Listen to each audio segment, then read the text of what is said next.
Praise God. Salamat sa Panginoon. Ang Diyos po natin ay Diyos na mabuti. Wala siyang katulad at wala siyang kaparis. Isang mabuting bagay na patuloy tayong lumapit sa Diyos. Maparangalan siya sa pagising pa lang natin sa umaga. Kaya salamat sa Panginoon sa panibagong pagkakataon na ibinigay niya sa atin para muli makapag-aral ng kanyang salita. Hallelujah. Salamat sa kanyang katapatan. Salamat sa kanyang kabutihan sa bawat isa sa atin. Bago po sa isang panalangin, biyayaan tayo ng Panginoon na patuloy na maranasan natin yung sa buong maghapon at hindi lang sa buong maghapon kundi sa bawat araw yung kanyang mabubuting bagay. Kaya lagi tayong lumapit sa Kanya. Bitin po natin yung the steadfast love of the Lord never ceases. The steadfast love of the Lord never ceases. His mercies never come to an end. They are new every morning, new every morning. Great is thy faithfulness, O Lord. Great is thy faithfulness. Ito'y laging sagana bawat umagang katapatan niya'y dakila. Katapatay dakila. Hallelujah, hallelujah. Salamat po sa inyo aming Diyos sa panibagong umaga, panibagong araw na ibinigay niyo sa bawat isa sa amin. Biyayaan niyo nga po kami. Patuloy kayong maparangalan, mapaluguran sa buong maghapong ito, O Diyos. At kung anuman, saan man po kami naroroon, anuman ang ginagawa ng inyong mga anak, tulungan niyo nga po kami, O Diyos. Kayo, O Diyos, ay patuloy na maparangalan. Ang dalangin po namin, kung may karumihan, pakalinisin siya sa atin at gawing marapat kami sa inyong harapan. Samahan niyo nga po kami sa pag-aaral ng inyong salita at ang inyong mga anak, saan man naroroon, patuloy na abutin, katagpuin, O Diyos. Salamat po sa inyo, sa pangalan ni Jesus. Amen.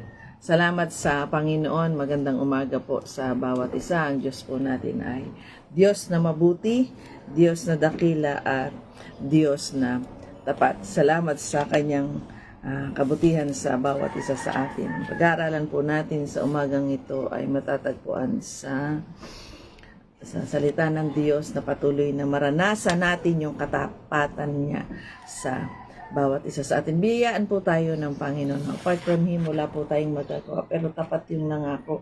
Hindi niya po tayo iiwanan. Hindi niya po tayo pababayaan. Kaya biyayaan tayo ng Diyos. Salamat sa kanyang kabutihan. Salamat sa kanyang katapatan sa bawat isa sa atin. Magandang umaga po sa inyong lahat. Ang nais ng Diyos, magpatuloy po tayo. Anumang karanasan, anumang nararanasan natin. Hayaan natin na ang Panginoon ay patuloy na makakilos sa bawat isa sa atin. Amen. Ang Diyos po natin ay palaging mabuti. Kaya huwag tayong lalayo sa Kanya at i-allow natin na maranasan natin siya sa buhay natin. First, sa Colossians chapter 1 verse 23. Colossians 1:23. Salamat sa Panginoon. Basahin ko po. Ang sabi po rito, 1:23 ng Colossus. Pero kailangan ninyong manatiling tapat at matatag sa pananampalataya at huwag hayaang mawala ang pag-asang dulot ng magandang balita na narinig nyo. Ang magandang balita na ito ay ipinahayag na sa buong mundo at akong si Pablo ay naging lingkod nito. Salamat sa Panginoon. At hindi lang si Pablo, hanggang sa kasalukuyan, marami siyang ginagamit para sa bawat isa sa atin. At marahil, kayo rin ay ginagamit ng Diyos para ang salita niya ay mahayag sa bawat isa sa atin. Ano ang sabi niya sa kanyang salita? Ito po ay kondisyon para patuloy na maranasan natin yung pagpapala ng Diyos. Conditions of blessings. Po ba? Na nagmumula sa ating Panginoong Jesus. Basahin po natin sa 11. Basa muna po tayo ng Bible. Acts 11:23. Salamat sa Panginoon. 11:23 ng mga gawa. Ang sabi rito, pagdating niya roon, natuwa siya dahil nakita niya ang mga kabutihang ginawa ng Diyos sa mga tao roon.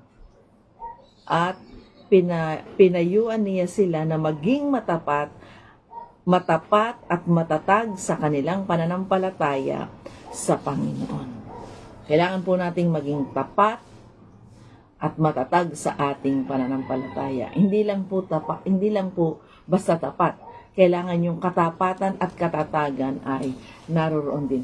Bakit? Kasi ito yung panahon na ang gawa ng kaaway ay napakatindi na po. Even the elect, hindi po ba nga, sabi ng banal na kasulatan, kahit yung mga pinili na mga lingkod na ng Diyos, matatag na, ay kailangang magpakalalim pa sa salita ng Diyos, patuloy pang lumapit sa Kanya.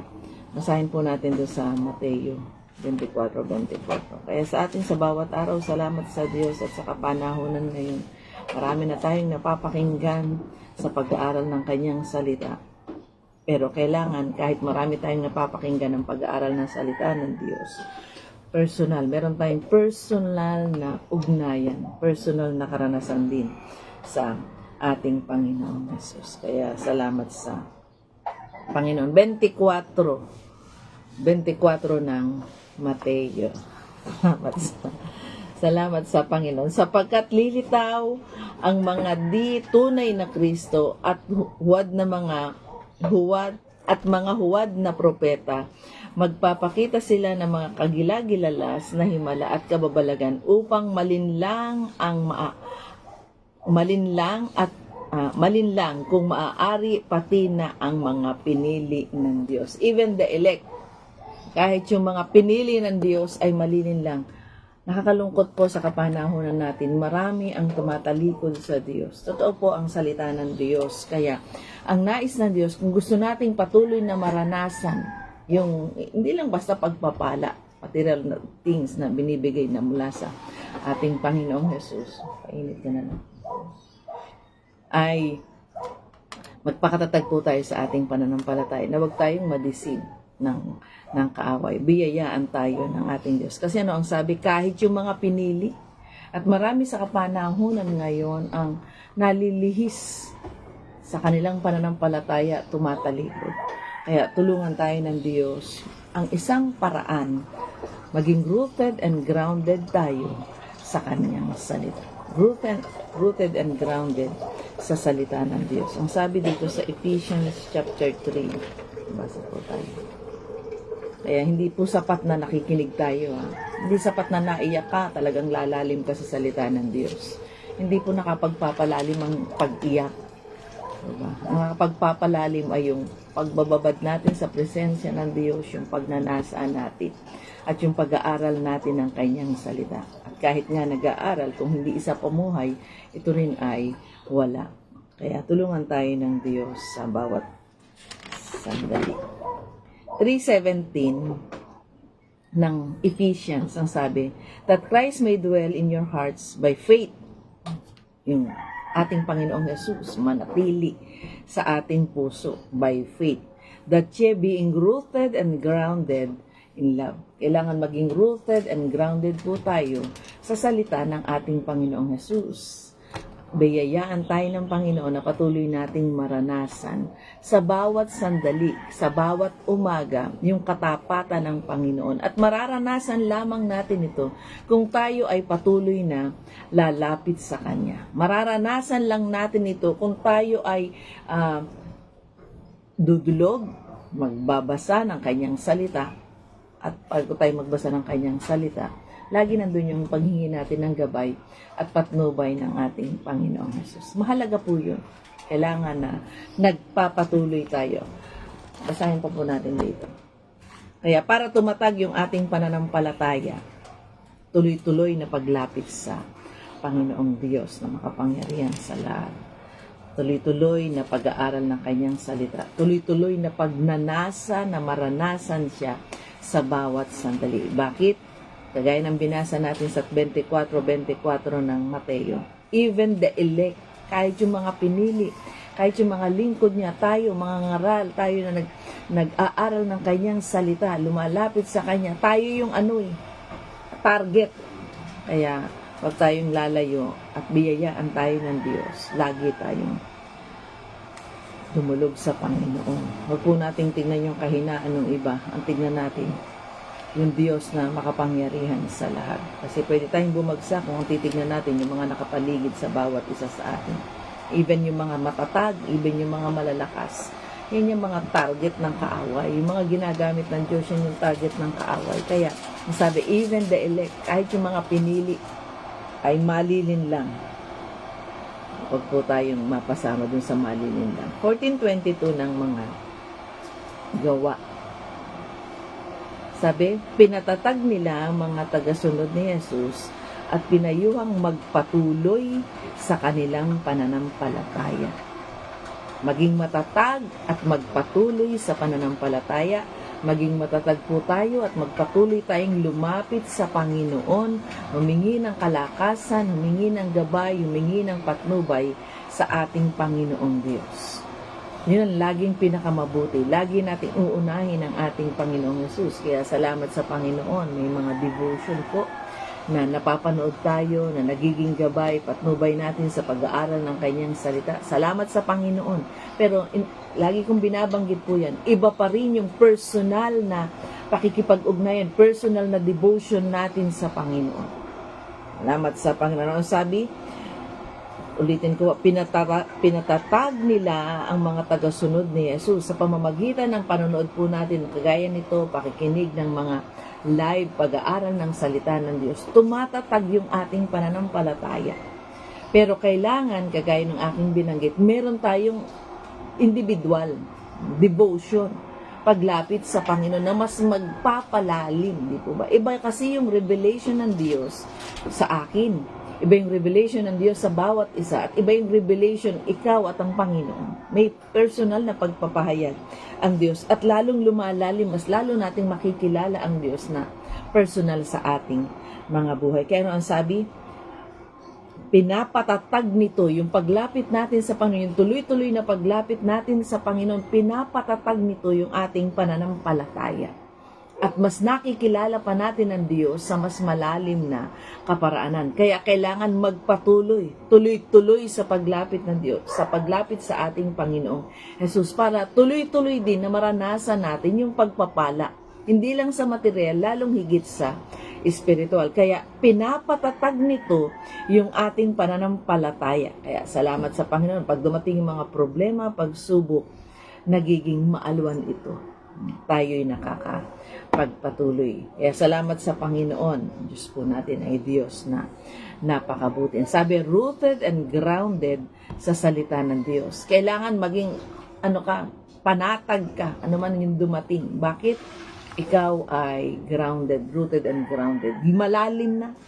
Ito ba, pag malalim ang ugat, ang puno ay hindi basta bumabagsak. Hindi basta na ibabagsak. Kahit na dumating yung matinding bagyo, yung malalim na ugat, straight, patungo dun sa ilalim. Hindi basta bumabagsak yan. Pero kung ang ugat ay nasa surface lang, pakalat lang, kahit gaano pang katabayan, babagsak din yan. Kasi walang lalim. Ganon din po para sa bawat isa sa atin. Lalo na sa kapanahunan po natin ngayon, ang sabi dito sa Thessalonians, basahin po natin to. Tulungan tayo ng Diyos. Sa kapanahunan po natin, ang lahat ng paraan gagawin ng kaaway para manakaw tayo sa Panginoon. 2 Thessalonians chapter 2 verse 3. Sabi, let no man deceive you by any means, for that day shall not come except there come a falling away first. Magkakaroon talaga ng taglagas, pagbagsak sa pananampalataya. Bakit? Kasi gagawin talaga ng kaaway ang lahat ng paraan. Dahil alam niya, maganda yung lugar na pupuntahan ng bawat isa sa atin. Kaya ang pakiusap ng mga lingkod ng Diyos o ang sumulat ng Akolosas na binasa po natin, magpatuloy tayo sa ating pananampalataya at hindi lang tayo basta magpatuloy, magpakalalim tayo sa ating Panginoong Jesus. Ang sabi ni Juan sa John 15 verse 7, if you remain in me and my words remain in you. Kailangang manatili tayo sa Panginoon. At hindi basta nananatili, talagang nag-grow tayo sa pananampalataya sa Kanya. Sabi diyan, 15:7, if you abide in me and my words abide in you. Talagang magpahingalay tayo sa Panginoon. Ang Diyos ay nakikita sa bawat isa sa atin. Lumalakad tayo doon sa pamamaraan ng ating Panginoong Jesus. At ang Kanyang salita, ganun din, nananahan din sa bawat isa sa atin. Hindi pwedeng sabihin natin malalim tayo sa Panginoon na nagpapatuloy naman ako. Pero hindi mo man lang nabubuksan yung Bible mo. Hindi pwede. Kaya ang sabi ng Mateo 7:21, hindi lahat ng tumatawag sa akin ng Panginoon, Panginoon. Kundi yung talagang ipisinapamumuhay yung nababasa sa salita ng Diyos. At ang kalooban ng Diyos ay nilalakaran. Ma-recognize nila, anak tayo ng Diyos. Kagaya yung mensahe kagabi. Ma-recognize. Di po ba? Lagi natin binabanggit yan. Huwag tayong makiayon sa takbo ng sanlibutan ito. Romans 12. Huwag tayong makiayon, kundi biyayaan tayo ng Diyos. Ma-recognize ang Panginoon sa buhay ng bawat isa sa atin. Kailangan magpatuloy tayo sa ating pananampalataya. At kung tayo'y nagpapatuloy sa ating pananampalataya, hindi pwedeng nagpapatuloy pero hindi lumalalim. Huwag mo lang makante, bumabagsak. Hindi mo lang mabati, hindi naaatin ang gawain. Hindi ganun po yung lumalalim. Kailangan habang tayo nagpapatuloy sa salita ng Diyos, lumalalim tayo, rooted and grounded sa Kanyang salita. Kaya anong sabi ni Josue, di po ba? Pagbulay-bulayin, araw-gabi, ang salita ng Diyos. Basahin po natin yung Psalms 119. Psalms 119. Salamat sa Panginoon. Ang Diyos po ay Diyos na napakabuti. Ang Bible School po ay 50 years na. Ang Doro Faith po ay hindi lang po tayo 50 years sa paglilingkod sa Panginoon o sa pananampalataya. Mahigit pa po sa 50 ang Doro Faith. Matanda pa po sa akin. Hindi po ako nagkakamali. Matanda pa sa akin ang Doro Faith. Bible School po natin ay 50 years. Kaya yung batch ngayon ay, hindi ako nagkakamali, 50. Ang unang graduation ng Bible School ay naganap sa Talim Island. At marami na doon sa gumraduate na yun ay nasa piling na ng Panginoon. At tayo ay nagpapatuloy pa rin. Kaya salamat sa Panginoon. Magpatuloy po tayo. Magpatuloy. Ang pinag-aaralan po natin, continue in the faith, para patuloy na maranasan natin yung pagpapala ng Diyos sa bawat sandali. Chapter 119 ng Salmo, verse 11. Sabi, ang salita nyo ay iingatan ko sa aking puso upang hindi ako magkasala sa inyo. Maliwanag po yun. 12. Purihin kayo, Panginoon, ituro nyo sa akin ang inyong tungtunin. May pagnanasa na malaman. Kaya nga merong sabi, bulay-bulayin araw at gabi. Nagkakaroon ka ng pagnanasa na bulay-bulayin. I-search mo pa, maunawaan yung salita ng Diyos, yung tuntunin ng ating Panginoon. Hindi lang basta iingatan siya, kundi palaguin kung ano yung nakaranasan, kung ano yung nalalaman. Ituro mo sa akin ang iyong mga tuntunin. Isinasalaysay ng aking mga labi ang mga kautusan mula sa iyong bibig. Kailangan meron po tayong mga memorized verse ng banal na kasulatan. At sa panahon ng mga iba't ibang kapanahon ng mayroon tayo, ideklara po natin ito. Sa panahon na natatakot ka, Psalms 27. Maraming pagkagamit ang salita ng Diyos at ito'y makapangyarihan doon sa mananampalataya at patuloy ng pagtitiwalaan. Pero kahit makapangyarihan ng salita ng Diyos, kung hindi natin paniniwalaan, wala ring mangyayari. Kaya noon sabi, isinasalaysay ng aking labi ang mga kautusan mula sa iyong bibig. Nagagalak akong sumunod sa inyong mga katuruan. May kagalakan tayo na nag-aaral ng salita ng Diyos. May kagalakan tayong nakikinig ng salita ng Diyos. Diba ba? May kagalakan kang pumupunta sa bahay, sambahan, nakikinig, at ginagawa natin yung mga papuri pagsamba. Hindi yung sinasabi na nasa simbahan ka nga, pero ang isip mo naman napakalayo. Nasa simbahan ka nga, pero inip na inip ka doon sa pakikinig ng salita ng Diyos. Kailangan may kagalakan tayo na nag-aaral ng kanyang salita at sinusunod. Sabi, nagagalak akong sumusunod sa inyong mga katuruan, higit pa sa kagalakan ng dulot ng kayamanan. Amen? Walang kayamanang magdadala sa atin sa langit. Pero kung panananganan at panghahawakan natin ang salita ng Diyos at meron tayong maayos na relasyon sa Kanya, isang bagay ang tiyak, langit ang punta natin kahit wala tayong hawak na pera. Kahit hindi singyaman tayo ng iba. Ang mundong ito ay abalang-abala sa pagtuklas kung saan pwedeng mamuhay pa ang tao kung ang mundong ito ay masira na at mawasak na. Ay nakakalungkot. May mga sa Mars ba, nakatuklas na ng may tubig, ibig sabihin, pwedeng mabuhay na doon. Paano po tayo? Wala tayong pamasahe papuntang Mars. Katwiran nga nung iba, kaya hindi makapagsimba, walang pamasahe patungong simbahan. Di lalo na papunta ng Mars, wala tayong pamasahe. Kaya, nakakalungkot. Ang mundong ito ay abalang-abala sa pagtuklas ng maraming bagay. Pero biyayaan po tayo ng Diyos. Tuklasin natin yung kanyang salita. Tuklasin natin kung paano tayo lalalim sa ating pananampalataya para pag dumating yung matitinding problema, matitinding atake ng kaaway, makapanatili tayong matatag sa ating pananampalataya. Rooted and grounded sa kanyang salita. Rooted and grounded sa pananampalataya natin sa ating Panginoong Yesus. Sa ating Panginoong Yesus, huwag nating ibase kanino pa man yung pananampalataya natin. Delikado po tayo, baka bumagsak tayo. Basa po tayo ng isang salita. Lapit na po tayo mag-overtime.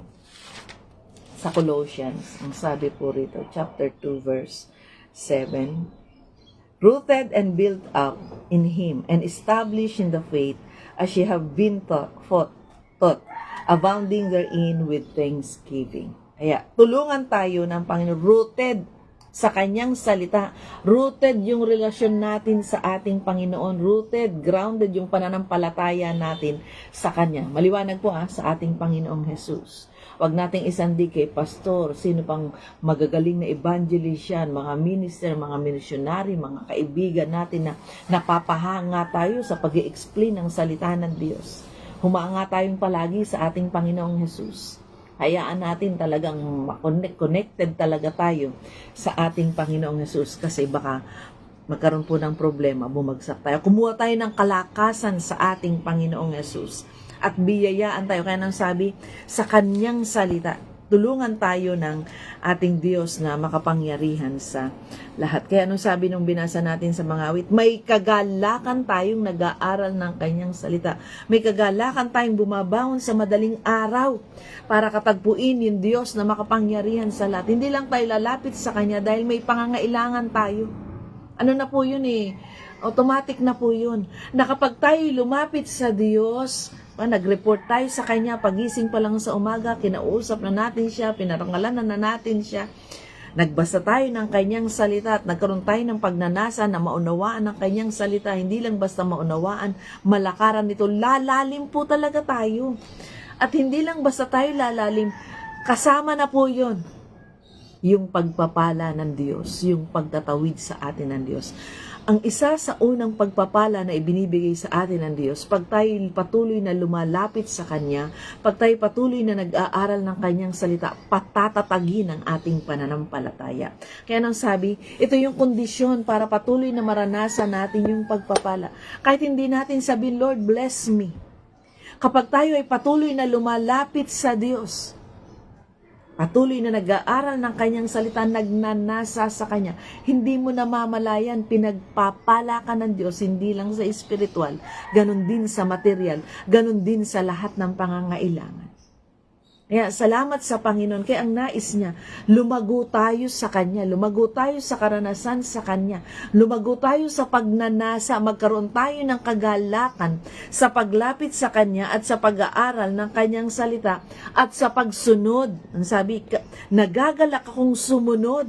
May kagalakan. Hindi ka lang basta nakikinig, may kagalakan tayong nakikinig sa salita ng Diyos. Kasi pag lumalalim tayo sa relasyon natin sa Panginoon, kagalakan na talaga natin ang makinig, mag-aral ng Kanyang salita. May kagalakan ka nang pumunta sa bahay-sambahan, nananabik ka na magtagal ng linggo.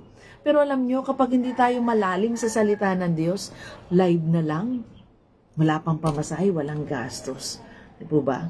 Kapag ikaw ay na-inlove na ng lubusan sa Panginoon, rooted and grounded sa salita ng Diyos, hindi ka papayag na online lang. Magnanasa ka talaga na makapunta sa bahay-sambahan ng Panginoon at makasama yung kapwa mananampalataya. Kagabi po ay last night ng revival. Merong isang pastor na umaten. O sabi ko, ubutin, naka-attend ka pagbaba nung papunta na po ako ng bahay-sambahan. Nakita ko yung isang pastor. Malayo sila rito. Ilang oras ang biyahe bago makarating dito. Sabi niya, opo ma'am. Kasi napanood namin yung live kagabi nung Monday night. Napanood po namin yung live kagabi. Parang hindi masaya, nasa live lang kami. Kaya kahit anong layo nila, nagsikap silang makarating. Bago mag-start ang gawain, narito na sila. Ganon, pag lumalalim tayo sa salita ng Diyos, hindi ka masaya na live lang. Opo, sasama po ako, attend po ako ng worship service dito po sa bahay. Hindi. Gagawa ka talaga ng paraan para makarating ka dun sa exact place na pinag-usapan kung saan ang mga anak ng Diyos ay magtitipon. May kagalakan. Ang lumalago sa pananampalataya, hindi masaya na nasa bahay ka na lang manunood. Gagawa ka talaga ng paraan makarating ka dun sa lugar kung saan ang tagpuan ng mga anak ng Diyos ay naroroon. Amen? May pagnanasa talagang makarating sa mga kapatid po natin sa mga probinsya. Salamat sa Panginoon. Yung mga hamon at kalakasan, yung mga 2 oras naglalakad, 1 oras naglalakad, mga walang pamasahe pero nakakarating sa simbahan, lumalago sa pananampalataya at nai-inlove sa Panginoon. Yung pagnanasa, yung karanasan sa Panginoon na magtutulak sa atin. Huwag mo sabihin na napakalalim mo sa pananampalataya. At mahal na mahal mo ang Panginoon pero kontento ka na lang na manood ng live. Hindi ka gagawa ng paraan na makarating sa bahay-sambahan ng Diyos. Ang totoong nagmamahal sa Diyos at gusto niyang maranasan talaga. Kagaya po nung narinig ko kagabi, sabi niya, hindi po ma'am. Nakita namin, ang ganda ng nangyayari. Hindi po masaya pag live lang. Kaya ilang oras, siguro more than 3 hours ang binyahe nila para makarating dito. At hindi naman sila nabigo. Naranasan nila yung pagnanasa. Alam niyo po, hindi sa pag-iyak yan. Dun sa pagnanasa ng bawat isa sa atin. Kahit hindi ka naiyak ng matindi, hindi ka napahagulgol ng matindi. Pero kung nagnasa ka ng matindi sa paglapit sa Panginoon, yung pagnanasa pa lang yun at yung paghakbang pa lang, may pagpapala na talagang dulot ang ating Panginoong Jesus. Kaya sa kapanahunan po natin ngayon, sabi, even the elect, madidisib ng kaaway, ang sabi sa Mateo 24. Sabi, ay dito na lang, makikinig na lang ako, marami namang devotion, marami namang nagla-live. Salamat sa lahat ng nagla-live. Pero ang nais ng Diyos, involve natin yung sarili natin. Kahit wala kang bahagi sa gawain ng Diyos, hindi ka MC, hindi ka song leader, o ano pa man yan, mahalaga nandun ka. Sabi, wag nating kakalimutan ang pagtitipon. Ang lumalagong anak ng Diyos, nagkakaroon ng pagnanasa. Maki-join dun sa mga kapatiran. Kasabi ka, nako, dapat maglinggo na uli. Para makita ko na naman yung mga kapatid ko sa pananampalataya. Sasama-sama kami sasamba sa Diyos. Lumalalim. Hindi pwedeng, ay, kontento na ako. Papanood ko naman si Pastor Jomar sa live. Laging may live yan. Salamat sa Panginoon doon sa mga nagla-live. Salamat sa Diyos. Gamitin tayo ng Panginoon sa mga pagla-live, pero hindi po ang dahilan dahil nakakapanood na tayo ng live. Okay na yun, kahit hindi na makapunta ng simbahan, ang totoong nagmamahal, pupunta ka kung saan naroroon yung minamahal mo. Makikisama-sama ka, mag-a-attend, di ba? Makikipellowship, dadakilaing sama-sama ang Panginoon. Rooted and grounded sa salita ng Diyos. Kaya sa kapanahunan natin ngayon, marami po ang nadidisib. Okay na lang. Nandito naman, nararanasan ko rin yung presensya. Walang problema kung miles away talaga ang layo. Kailangan pa ng barko, kailangan pa ng eroplano at hindi ka makakarating talaga doon sa pagpupulungan. Pero kung makakagawa ka ng paraan, kagaya ng iba, kahit 2 oras talagang naglalakad. Marami kaming patotoong narinig nung nakaraang Friday, Saturday, doon sa mga simba, mga pinuntahan natin, kasama yung ang Pastor Ruben. Ang isa sa mga patotoo nila, 2 hours walk. Para makarating doon sa bahay sambahan, maglalakad ng 2 oras. Papunta pa lang sa bahay sambahan, pauwi, 2 oras pa rin. Pero bakit nila ginagawa yun? Meron silang ibang nararanasan. Diba? Sacrifice of praise. Yung paglalakad nila, pagsamba na yun, bakit? Pinararamdam nila, Lord, ganito ko kayo kamahal, kahit 2 hours walk, makakarating ako sa bahay sambahan. Pagsamba na yun eh. Pagpaparangal, sacrifice of praise. Naglalakad ka oh. Bakit? Kasi yun ang nais ng Panginoon. Even ang ating Panginoong Jesus, nung siya ay narito sa lupa, pumupunta siya sa Jerusalem once a year. Diba? Kaya salamat sa Panginoon, even the elect ay madideceive. Simple lang, pero hindi napapansin nyo. Ay, manonood po tayo ng live, meron po tayo rito. Dati ang halika, pumunta po tayo sa simbahan para doon sasamba po tayo, makikinig tayo ng salita ng Diyos. Ngayon ang sasabihin, sige, halika kayo, manood tayo rito. Manonood tayo ng live, maraming may devotion, ganito, ganyan.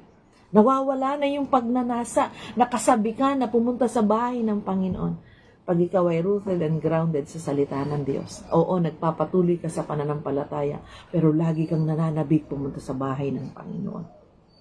Makasama ang mga kapatid natin sa ibang bansa, mga OFW natin, mga lingkod ng Diyos, ng mga mananampalataya. Pagkagaling nila sa trabaho, magdamag na walang tulog, Bible study ang tuloy. Saludo po kami sa inyo. Patuloy niyo po yan. Yan ay mga sacrifice of praise. Mga pagtatapat, paglilingkod sa Panginoon. Kaya kahit tayo nasa bansang malaya at hindi tayo galing sa trabaho, dapat lalong higit na makarating tayo sa bahay sambahan.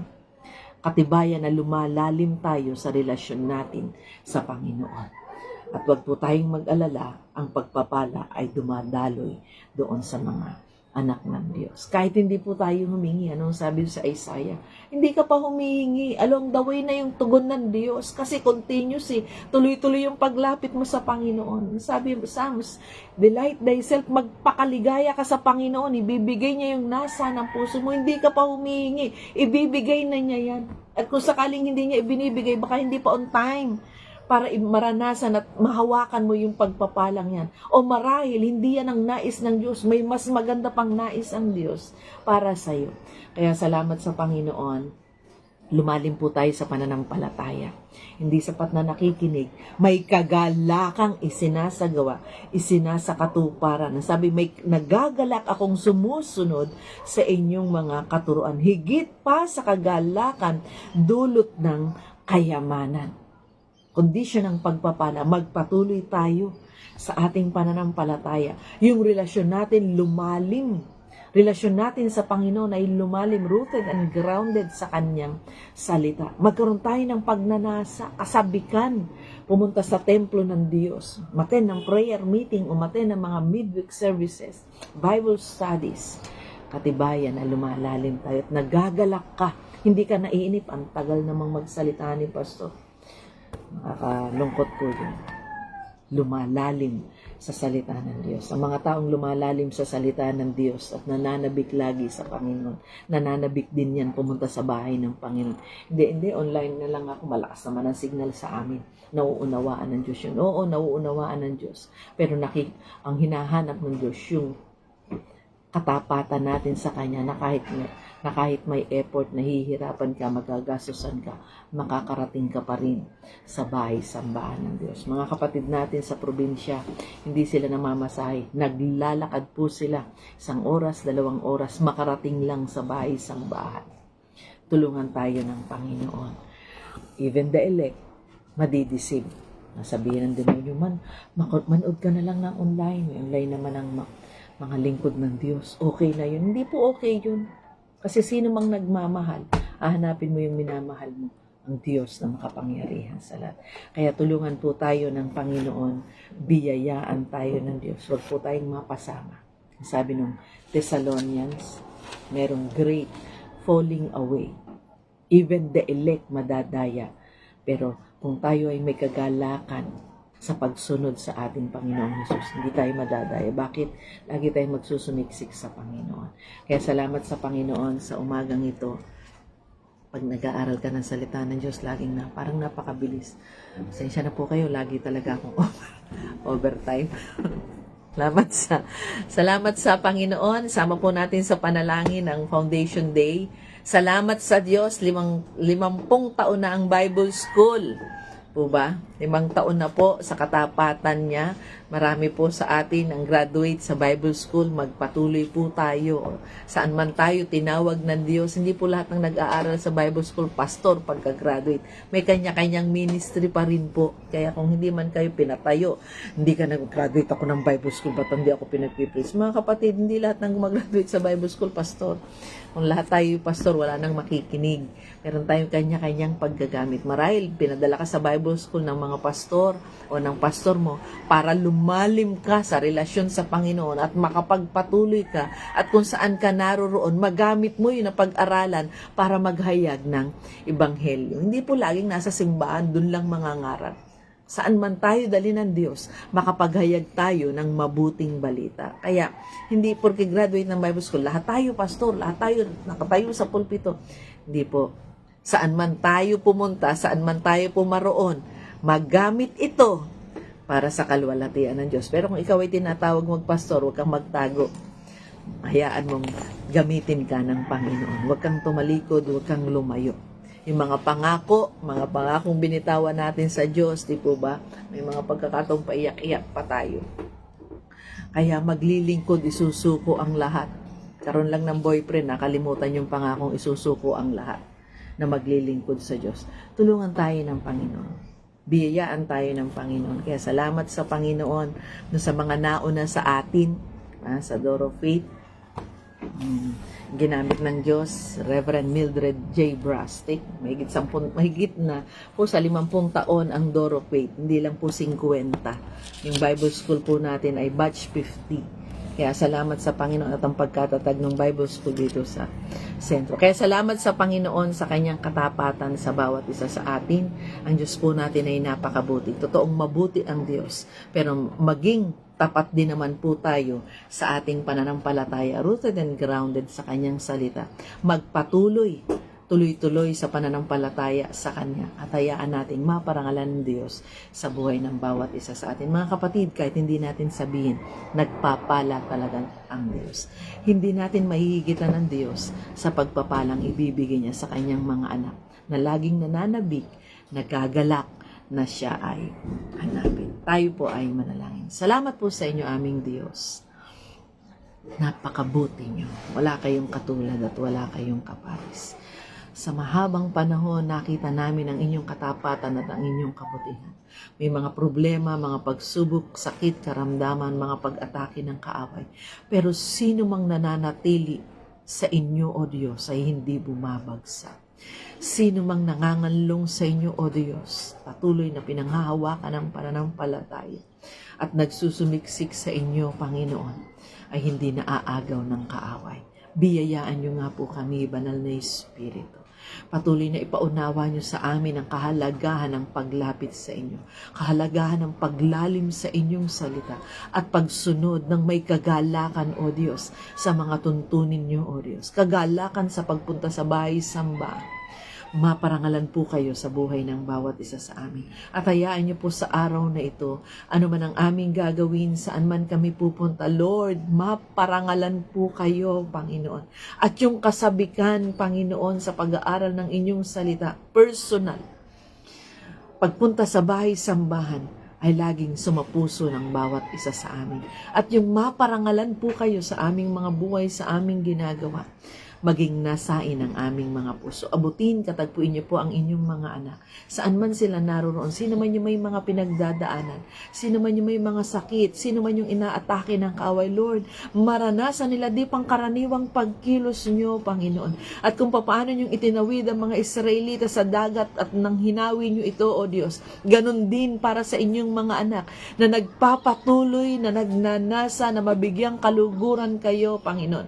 Maranasan nila hindi pangkaraniwang pagkilos nyo sa kanilang mga buhay, O Diyos. Saan man sila naroon, dito man sa Pilipinas o sa iba't ibang bansa. Pagpalain nyo rin, Panginoon, yung mga lingkod nyo, ginagamit nyo sa paghahayag ng inyong salita, O Diyos. Biyayaan nyo nga po, Panginoon, lahat ng naghahayag ng inyong salita through FB Live, Panginoon. Maipangaral po namin ito ng ayon sa nais nyo. At kayo talaga ang bigyang kaluguran sa aming pangangaral, Panginoon. Pagpalain niyo ang bawat nakikinig, nanunood sa umagang ito at manunood pa.